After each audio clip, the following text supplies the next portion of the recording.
তো এই যে ছোলা সিদ্ধ করে আমি পানিটা ছেঁকে নিয়েছি। এখন আমি এটা এখানে ঢেলে দিয়ে ভুনা করে নেব। তো এখন আমি ছোলা সিদ্ধ করতেছি।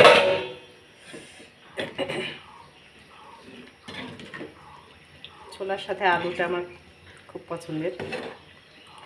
এখানে আমি দিয়েছি কাঁচামরিচ, পেঁয়াজ, জিরা মশলা, রসুন।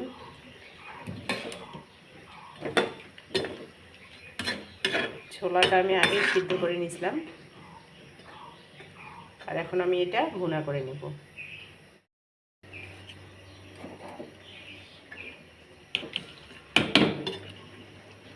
ছোলার সাথে আলু টুকরো করে কেটে দিয়েছি, আর আছে কাঁচামরিচ, পেঁয়াজ,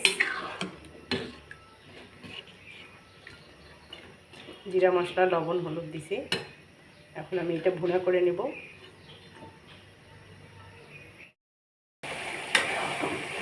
ছোলা সিদ্ধ হয়ে গেছে।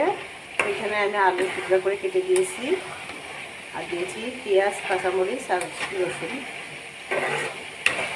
তো কেটে দিইনি, গোটা দিয়েছিলাম। আর দিয়েছি একটু জিরার গুঁড়া।